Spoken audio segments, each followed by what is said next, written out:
Morning morning में क्या करा? एनसीईआरटी का एग्जांपल नंबर 2.1 क्या करा?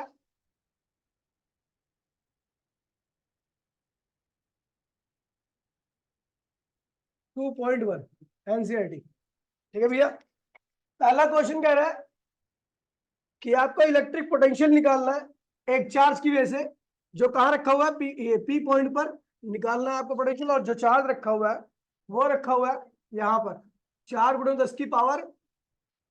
10⁻⁻⁷ कूलम इसकी वैल्यू है। ठीक है, और इस पॉइंट की दूरी इस चार्ज से जो दे रखी है आपको, वो क्या रखी है 9 सेंटीमीटर।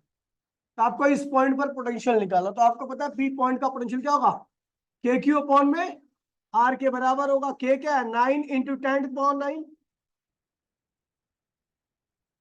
9 × 10⁻⁹ क्यू कितना है 4 × 10⁻⁻⁷, और डिस्टेंस क्या है 9 सेंटीमीटर, बोले तो 0.09।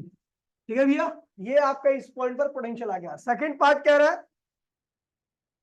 कि इसी पी पॉइंट पर जिसका पोटेंशियल हमने क्या निकाल लिया है, ये के क्यू अपॉन में आर, इस पी पॉइंट का पोटेंशियल हमने क्या निकाल लिया, के क्यू अपॉन में आर। अगर इस पॉइंट पर इंफिनिटी से एक चार्ज को लाया जाता है जिस चार्ज की वैल्यू क्या है 2 × 10⁻⁹ कूलम।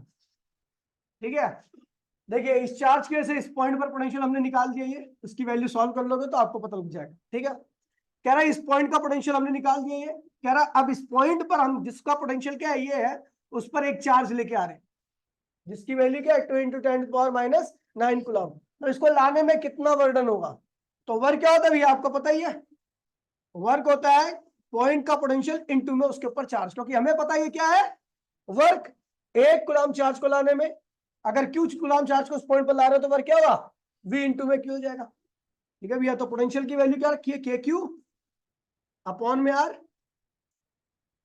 और इंटू में स्मॉल क्यू, तो K Q small Q upon में आर पोटेंशियल की वैल्यू आ गई और वर्क की वैल्यू आ गई, या फिर नॉर्मली पोटेंशियल एनर्जी की वैल्यू आ गई। ठीक है, अच्छा मैंने आपको पोटेंशियल एनर्जी ऑफ डाइपोल करा दिया है, डाइपोल की पोटेंशियल एनर्जी उस दिन डाइपोल का पोटेंशियल कराया था मैंने, एनर्जी नहीं कराई ना अभी। हाँ ध्यान रखना, वही अभी हो जाता जब मार देते, बहुत इंपॉर्टेंट टॉपिक है। एनसीईआरटी का क्वेश्चन नंबर 2.2 एग्जांपल है, कह रहा दो चार्ज है। ठीक है, एक चार्ज क्या है आपका 3 × 10⁻⁻⁸ कूलम, और दूसरा चार्ज क्या है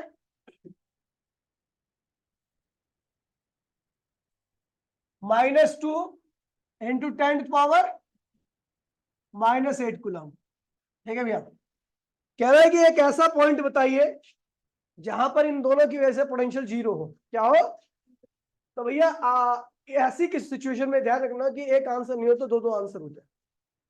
अब एक पॉइंट होगा इनके बीच में, ध्यान दीजिए कहां पे होगा, तो ये इनके दोनों के बीच में दूरी दे रखी है आपको 15 सेंटीमीटर, कितनी रखी है 15 सेंटीमीटर, यहां से यहां तक की दूरी, ए ये रहा और बी ये रहा, और इनके बीच की दूरी क्या 15 सेंटीमीटर।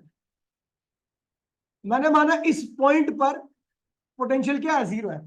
अच्छा ये पॉइंट उधर की तरफ क्यों रखा, बी चार्ज की तरफ, ए चार्ज की तरफ क्यों नहीं रखा, या बीच में क्यों नहीं रखा, कोई मेरे को बताएगा। क्योंकि आपको पता ए चार्ज क्या है पॉजिटिव है और बड़ा है, उसका मैग्नीट्यूड क्या है बड़ा है।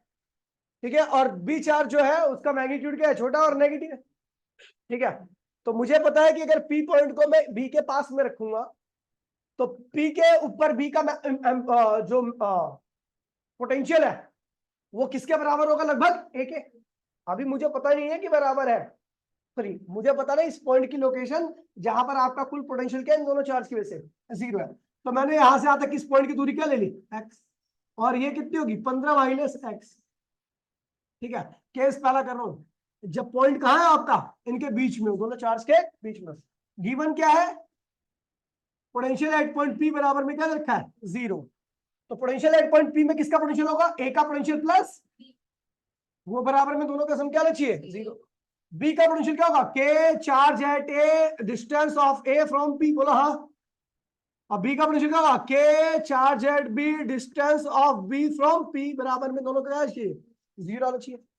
के कॉमन ले लो, क्या गया, Q A R A P, Q B R B P, और के को उधर लिया तो क्या हुआ, 0 हो गया, कोई दिक्कत तो नहीं है। क्यू ए क्या है, 3 × 10⁻⁻8 कूलम। आर ए पी क्या है, यहां से यहां तक की दूरी क्या है, एक्स। ए और पी के बीच की दूरी क्या है, एक्स है ना। अब देखिए बी चार्ज क्या है, नेगेटिव है, क्या है, तो चार्ज जो नेगेटिव होता है उसका नेगेटिव रख देते हैं। 2 × 10⁻⁸ कूलम डिवाइड बाय दूरी कितनी है इसकी इस पॉइंट से, 15 - x, और बराबर में क्या आ गया, 0। अभी इसको सॉल्व कीजिए तो क्या आएगा आपका आंसर,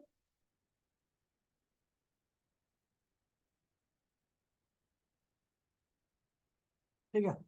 3 × 10⁻⁸ डिवाइड बाय x बराबर में 2 × 10⁻⁸ अपॉन में 15 - x, ठीक है। ये और ये क्या हुआ, कट मर गए, क्रॉस मल्टीप्लीकेशन करते तो 45 - 3x, और ये क्या हुआ 2x, ये परली साइड में ले आएगा तो 5x बराबर में 49, हाँ 45, तो x बराबर में क्या आ गया 9 सेंटीमीटर, क्या आएगा, x की वैल्यू आएगी 9 सेंटीमीटर, मतलब ए चार से पी पॉइंट की दूरी क्या होगी 9 सेंटीमीटर, और बी चार से पी पॉइंट की दूरी क्या होगी 6 सेंटीमीटर, क्योंकि दोनों के बीच में कुल दूरी क्या है 15, समझ गया। अब ये हो गया पहला। अब ध्यान दीजिए,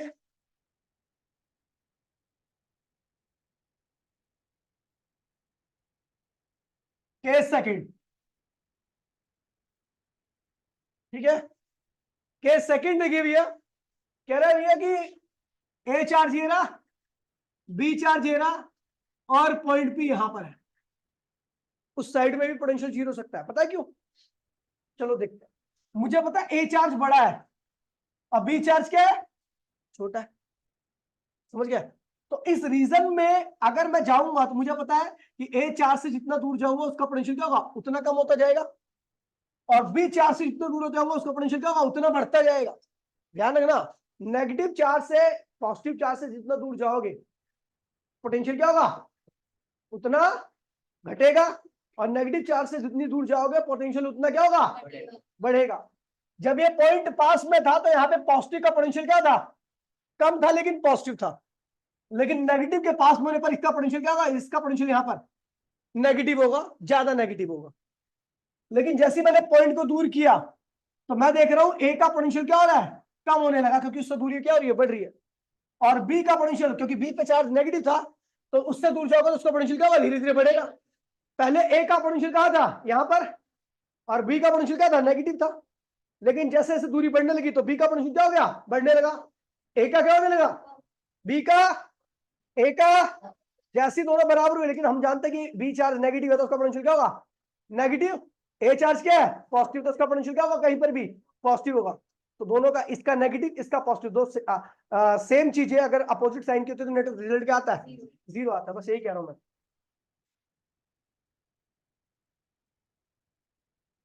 ठीक है। तो यहां से मैंने मान ली ये पॉइंट कितनी दूरी पर है, एक्स डिस्टेंस पर है, और इन दोनों के बीच में दूरी कितनी है, 15 सेंटीमीटर। ए और बी के बीच की दूरी क्या है, 15 सेंटीमीटर, और बी से इस पॉइंट जहां पर इन दोनों का पोटेंशियल क्या हो रहा है, सम 0 आ रहा है, वो उसकी दूरी क्या है बी से, एक्स सेंटीमीटर। यहां पर ऐसा इसलिए हुआ, ए और बी का पोटेंशियल बराबर हुआ इसलिए क्योंकि यहां पर जाने पर, दूरी बढ़ने पर पी की जितनी दूरी बढ़ रही है, ए का पोटेंशियल क्या हो रहा है, उतना कम हो रहा है, और बी का पोटेंशियल उतना बढ़ रहा है। जब जैसे दोनों का मैग्नीट्यूड क्या होगा, सेम होगा, वैसे क्या होगा, दोनों का सम क्या आएगा, 0 आएगा, ठीक है। बात करते हैं भैया at point P, potential at point P क्या है, 0 है। तो वो वहां पे किसके किसकी वजह से पोटेंशियल है, ए की वजह से और बी की वजह से, दोनों का सम क्या आएगा, 0 आएगा। तो K Q A plus R A P और क्यू आर बी पी, इन दोनों का सम क्या आएगा, 0 आएगा। के कॉमन लेके खत्म कर दो, क्या हुआ, Q A R A P Q B R B P बराबर में क्या आ रहा है, 0। क्यू ए क्या है भैया, ए पे रखा जो चार्ज है उसकी वैल्यू क्या है, 3 × 10⁻⁻8, और डिस्टेंस क्या है इसका ए का पी से दूरी कितनी होगी, तो ये क्या है 15 और ये क्या है 15 प्लस एक्स, ठीक है। और बी पे रखा चार्ज क्या है नेगेटिव है, तो उसकी वजह से पोटेंशियल भी क्या होगा नेगेटिव 2 इंटू 10⁻⁸ -8 दूरी कितनी भी है इसकी एक्स है पी पॉइंट से, बराबर में क्या आ गया 0 आ गया। सॉल्व कीजिए भैया तो आपका आंसर आने वाला है, थोड़ा और छोटा कर लो, दिख रहा है सबको, ठीक है चलो।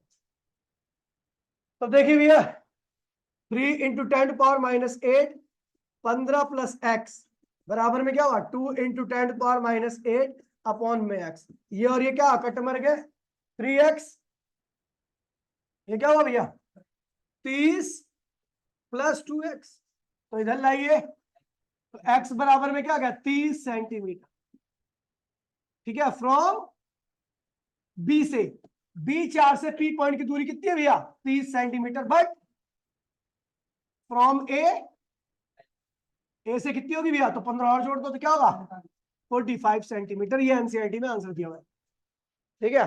तो ये दो केस बनते हैं अगर किसी पॉइंट पर आपको पोटेंशियल क्या निकालना है 0 निकालना, ठीक है। हटाओ इसे।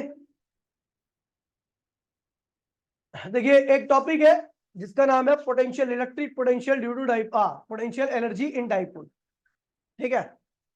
अब एक बात ध्यान में रखना, टॉर्क पहले थोड़ा सा मैं टॉर्क बता दे रहा हूं, टॉर्क क्या होता है, ठीक है। Torque on dipole, torque on dipole पहले बता चुका मैं ऑलरेडी इसमें, टॉर्क ऑन डाइपोल। देखिए टॉर्क जो लगता है ना किसी बॉडी पे, या फोर्स किसी बॉडी पे लग रहा है या बॉडी खुद से लगा रही है, तो वो इसीलिए लगा रही है ताकि वो अपनी एनर्जी को क्या करे वेस्ट कर सके, क्या करे अपनी एनर्जी को खर्च कर सके, और जब उसकी एनर्जी खर्च हो जाएगी तो वो क्या होगी स्टेबल हो जाएगी, क्योंकि नेचर में हर चीज क्या रहना चाहती है स्टेबल, और स्टेबल रहने के लिए उसको क्या करना पड़ता है काम करना पड़ता है, अपनी एनर्जी को लूज करना पड़ता है, एनर्जी को वेस्ट करना पड़ता है, उसकी एनर्जी खर्च हो जाती है तो वो चीज क्या होती है स्टेबल हो जाती है, समझ गया। तो अब देखिए बिल्कुल सेम ऐसे ही होता है कि कोई बॉडी रोटेशन मोशन कर सकती है और वो खुद से टॉर्क लगा रही है, तो खुद से टॉर्क लगाने का केवल इतना ही मतलब है कि खुद को क्या करना चाह रही है स्टेबल, क्योंकि उसके पास क्या है एनर्जी है, क्या है एनर्जी है, उस एनर्जी की वजह से वो स्टेबल नहीं रह पा रही है, तो उसी की वजह से क्या आएगा टॉर्क आएगा, टॉर्क उस क्या करेगा डाइपोल को स्टेबल कर देगा। तो यहाँ पे ध्यान देना टॉर्क क्या करता है, टॉर्क टॉर्क डाइपोल को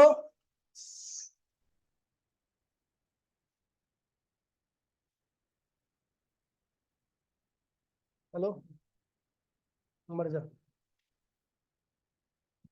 टॉर्क डाइपोल को स्टेबल करता है, स्टेबल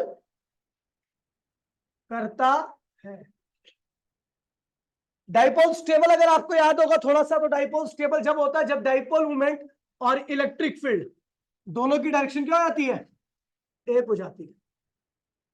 डाइपोल इस कंडीशन में क्या होता है जब डाइपोल मूवमेंट और इलेक्ट्रिक फील्ड दोनों की डायरेक्शन क्या होती है सेम रहती है, यानी इनके बीच में एंगल क्या होता है 0 होता है, तो मोस्ट स्टेबल स्टेट होती है, मोस्ट स्टेबल कंडीशन। इस केस में एनर्जी क्या होती है, एनर्जी क्या होती है मिनिमम होती है, क्या होती है मिनिमम, ठीक है।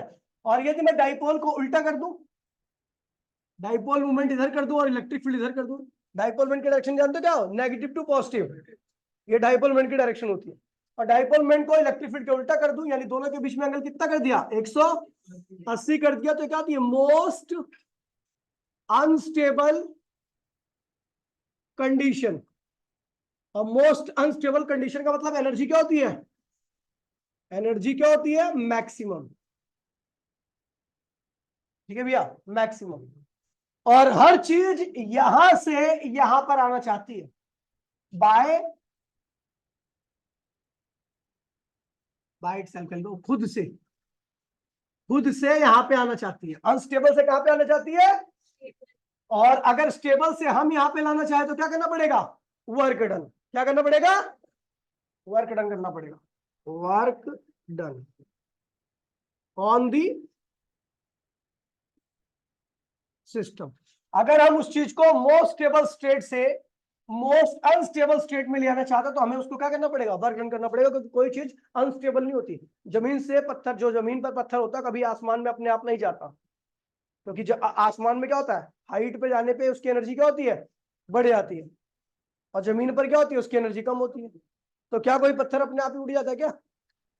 उसको अनस्टेबल करने के लिए हमें उसके ऊपर क्या करना पड़ता है? हाँ, ऊपर रखा हुआ पत्थर नीचे आ सकता है, क्योंकि वहां पर एनर्जी क्या है उसकी, ज्यादा है। वो जमीन पर आकर के क्या करेगा, अपनी एनर्जी खर्च करके खुद को क्या करेगा, स्टेबल कर लेगा। यही चीज बता रखा है, ठीक है भाई। तो अब ऐसे ही बिल्कुल सेम क्या होता है कि जब इलेक्ट्रिक फील्ड के अंदर डाइपोल रखा जाता है, तो इलेक्ट्रिक फील्ड के अंदर रखे जाने के हिसाब से, आपको पता है डाइपोल के पास दो चार्ज होते हैं, एक पॉजिटिव होता है, दूसरा क्या होता है, नेगेटिव होता है।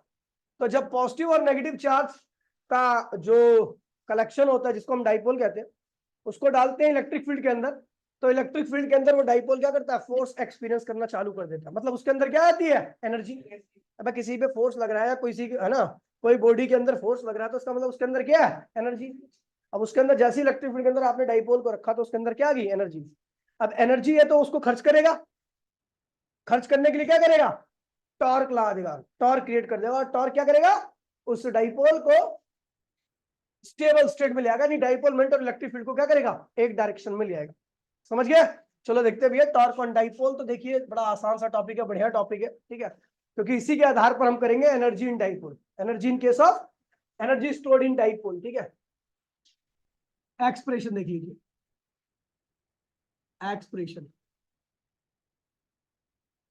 टॉर्क की एक्सप्रेशन करने आ रहे हैं भैया। देखो हद है, मुझे आपसे 10 गुना ज्यादा गर्मी लग रही होगी, लेकिन आपको पता नहीं क्या हालत खा रहा है, कोई पानी पी रहा है, कोई कुछ कर रहा है। मैं थोड़ा देख लो थोड़ा, और अभी यहाँ पे जाऊंगा, उससे ज्यादा गर्मी वहां पे लगेगी मुझे। ठीक है, अब जितना कमजोर बनाओगे उतना कमजोर बनते जाओगे। जितना खुद, ये ध्यान रखना, जो बंदा कंफर्ट जोन में रहता है वो कभी कामयाब नहीं हो पाता।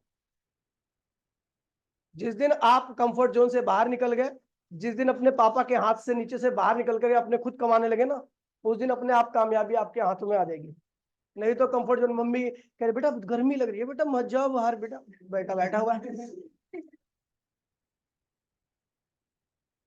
ठीक है, चलो भैया, ये एक्सप्रेशन कर रहे हैं टॉर्क की। ठीक है, और टॉर्क कब लगता है, जब डाइपोल अनस्टेबल होता है। कब लगता है, तब लगता है। और डाइपोल अनस्टेबल कब होता है, जब इलेक्ट्रिक फील्ड और डाइपोल मोमेंट की डायरेक्शन क्या होती है, अलग अलग होती है।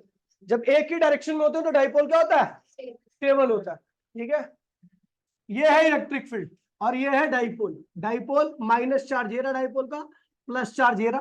ठीक है, इलेक्ट्रिक फील्ड कहाँ जाती है, माइनस की तरफ। कहां से निकलती है, प्लस से। तो इसका मतलब देखिए, आपको माइनस की तरफ कौन सा चार्ज आएगा, पॉजिटिव वाला, और प्लस की तरफ कौन जाएगा, नेगेटिव वाला। इसका मतलब पॉजिटिव चार्ज पे इलेक्ट्रिक फील्ड की डायरेक्शन में फोर्स लगता है, और नेगेटिव चार्ज पे इलेक्ट्रिक फील्ड की उल्टी डायरेक्शन में फोर्स लगता है। बता रखा है मैंने आपको 50 बार। इलेक्ट्रिक फील्ड की वैल्यू क्या है, ई। ई क्या होता है, एक कूलम पे लगने वाला force.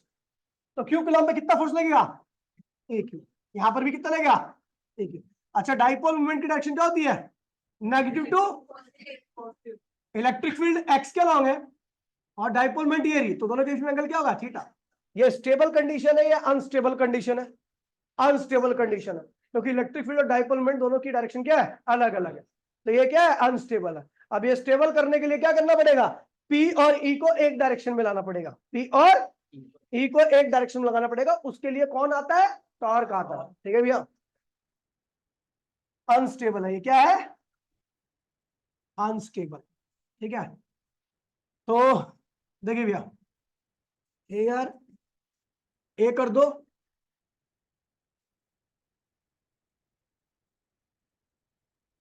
Hair force at A E Q, जो कि कहां लग रहा है, लेफ्ट में, एंड फोर्स एट बी, जो कि क्या है, ई क्यू, जो कि कहां लग रहा है, राइट में, आर इक्वल, दोनों इक्वल है ना, and opposite, but having different line of action, but having different line of action. देखिए, so it produce turning effect, sorry, it experience turning effect,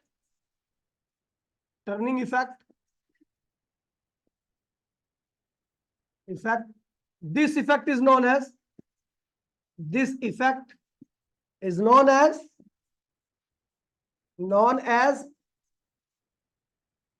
torque. क्या कहते हैं इसे? देखिए यहां पर एक फोर्स लग रहा है और एक फोर्स यहां लग रहा है। अगर आप देखो किसी भी सिस्टम पर, आप खुद ही देख लो, एक ऐसी बॉडी है, इसके ऊपर इधर फोर्स लगा, एक इसके ऊपर इधर फोर्स लगा, तो ये बॉडी क्या होती है? टर्न कर जाती है। फोर्स के इसी टर्निंग इफेक्ट को हम क्या कहते हैं भैया? टॉर्क कहते हैं। और टॉर्क का बेसिक फॉर्मूला जो होता है,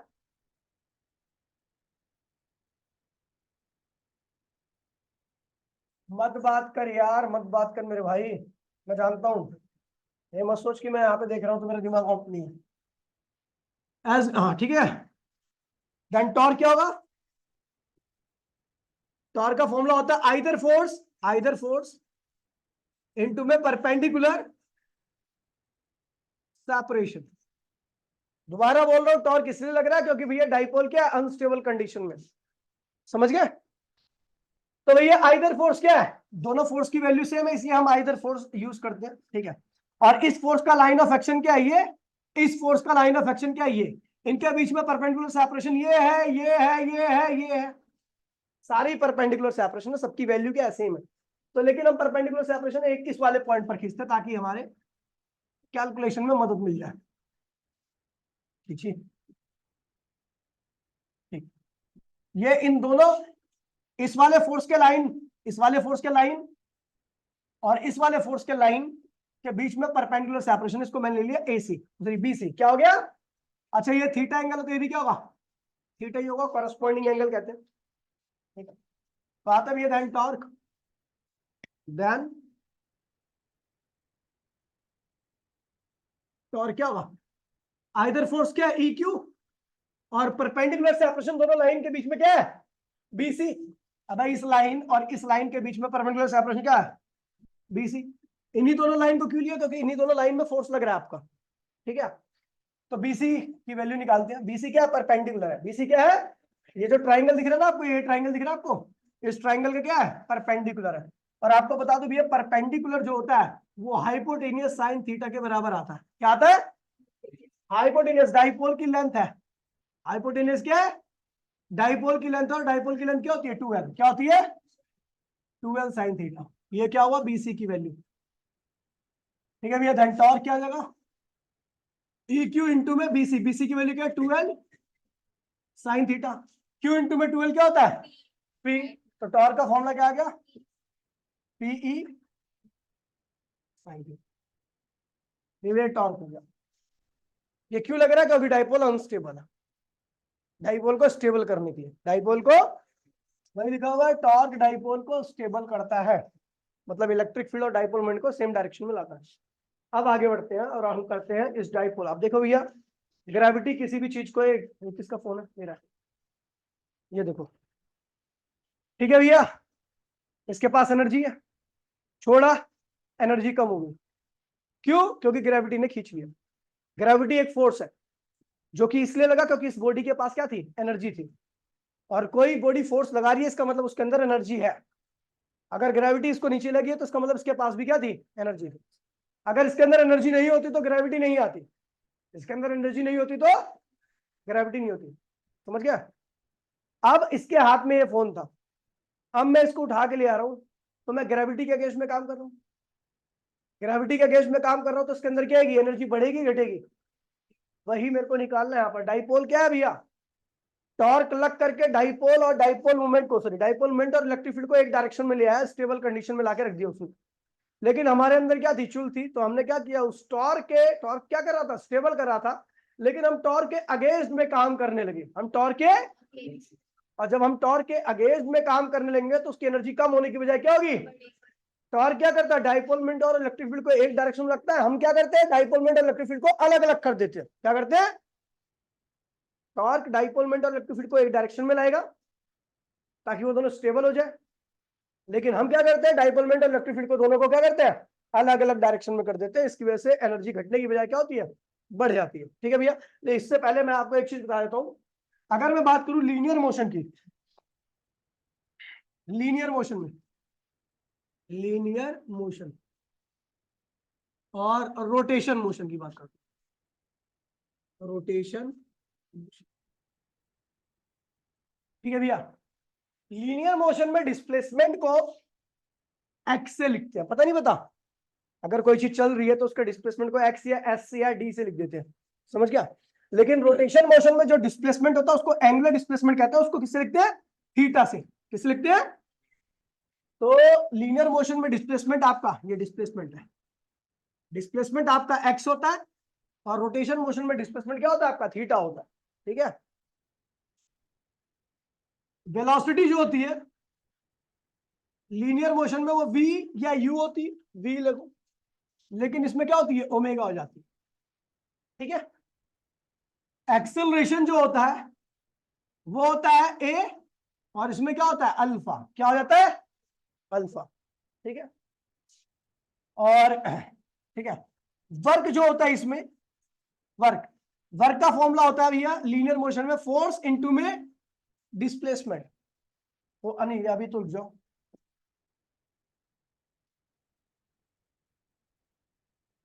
फोर्स, देखिए जो नॉर्मली फोर्स होता है लीनियर मोशन में उसको एफ से लिखते हैं, उसको किससे लिखते हैं, और जो रोटेशन मोशन में जो फोर्स का काम करता है उसको हम क्या लिखते हैं, टॉर्क। क्या लिखते हैं, रोटेशन मोशन में टॉर्क वही काम करता है जो लीनियर मोशन में फोर्स करता है, समझ गए। वर्क का जो फॉर्मूला होता है इसमें क्या होता है, फोर्स इंटू में डिस्प्लेसमेंट। ठीक है, और इसमें जो फॉर्मूला होता है वो होता है, देखिए फोर्स की जगह पे क्या है, टॉर्क, और डिस्प्लेसमेंट की जगह पे क्या है, ठीक है भैया। तो रोटेशन मोशन में वर्क ये होता है, और लीनियर मोशन में वर्क ये होता है। ठीक है, इस चीज को ध्यान रखना, आपके लिए बड़ी हेल्पफुल है। ठीक है, उन बच्चों को जिनका दिमाग थोड़ा कमजोर है, कमजोर तो किसी का नहीं होता, कमजोर बना लेते हैं घर गृहस्थी की बातें करके, फालतू की बातें करके, जो फिजिक्स से रिलेटेड जो भी बात नहीं होती सब वो घर गृहस्थी की बात होती है, उस सबसे आपका दिमाग कमजोर होता है, समझ गया। फिजिक्स की बातें करो दिमाग तेज होगा। ठीक है भैया, लॉग आउट कर ले, फालतू में मैसेज मत भेज। चलो ये देखते हैं, बात करते हैं भैया रोटे टॉर्क के अगेंस्ट में काम करते हैं, और डाइपोल में क्या करते हैं, अनस्टेबल करते हैं, मतलब उसको क्या प्रोवाइड करते हैं, एनर्जी। क्या प्रोवाइड करते हैं, चलो करते हैं डाइपोल को अनस्टेबल, पढ़ते हैं टॉपिक का नाम potential energy in, potential energy in dipole. ध्यान दीजिए भैया, बड़े प्यार से समझाऊंगा मैं, एकदम से चीजों को समझोगे तो एकदम आ ही जाएगी एक बार में समझ। डाइपोल इलेक्ट्रिक फील्ड की डायरेक्शन में था, स्टेबल था, क्या था, स्टेबल था, एनर्जी क्या थी, मिनिमम थी, क्या थी इसकी। ठीक है भैया, हमने क्या किया, एक टॉर्क लगाया, ऑन अप्लाइंग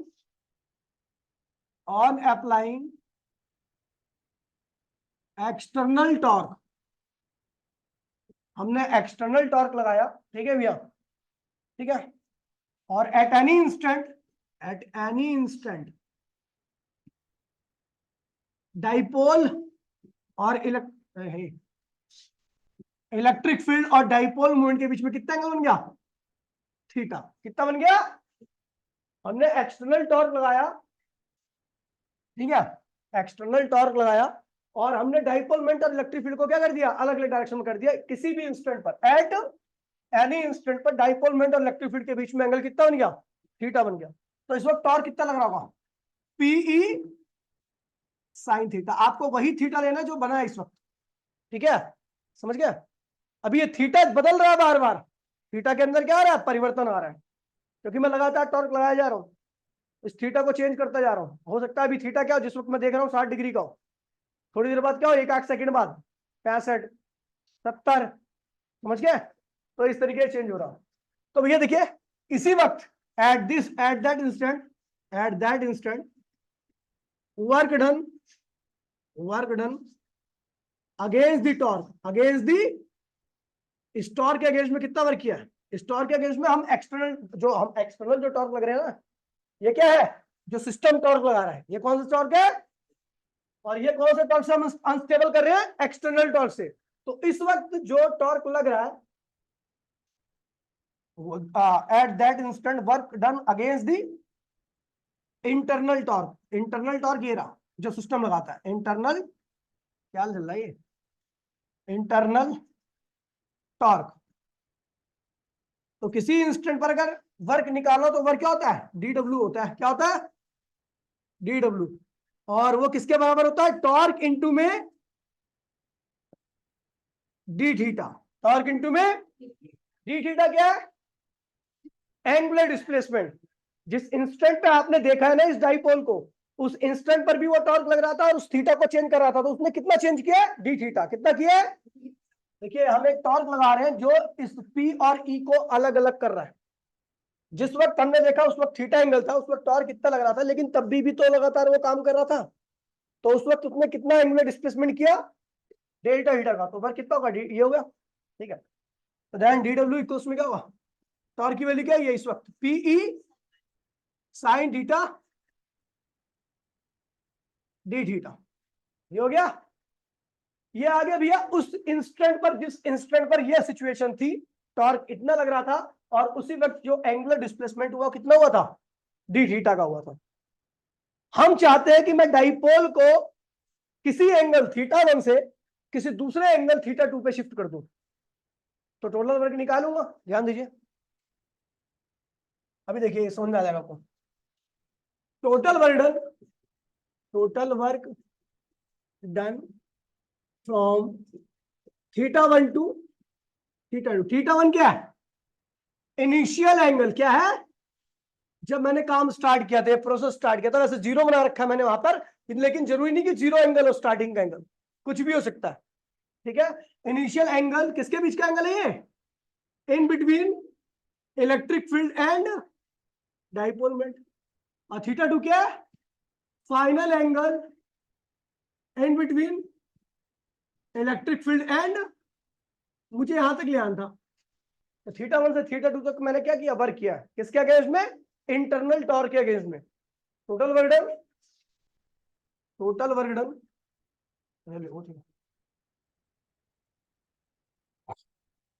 इधर डी डब्ल्यू को इंटीग्रेट कर दो,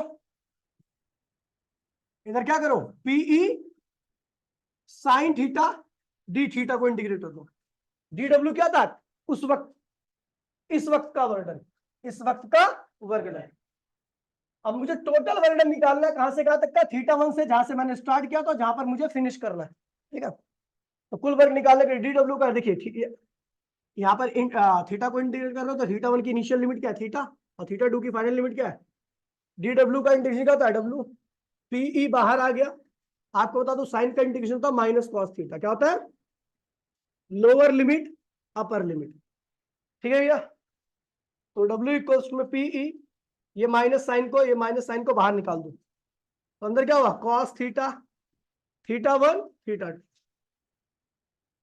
तो डब्ल्यू इक्वल्स में क्या होगा, minus PE cos theta 2 minus cos theta, क्योंकि थीटा को एक बार थीटा 2 रिप्लेस करेगा, एक बार थीटा 1 रिप्लेस करेगा। माइनस की मल्टीप्लाई कर दो तो क्या हुआ, पीई माइनस की मल्टीप्लाई में, तो ये क्या होगा माइनस, और ये क्या हो जाएगा, जो प्लस हो गया उसको आगे लिख दो।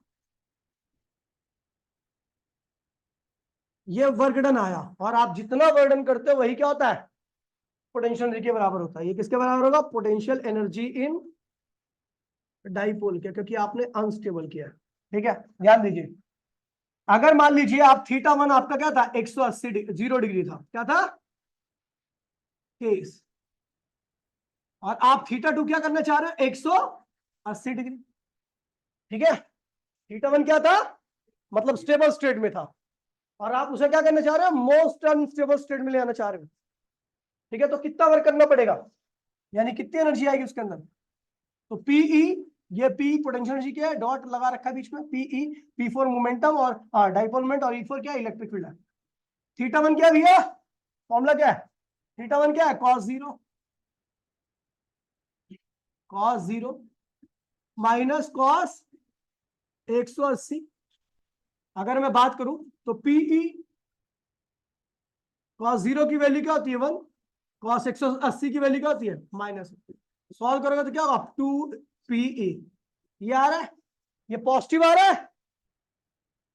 ये क्या आ रहा है पॉजिटिव आ रहा है।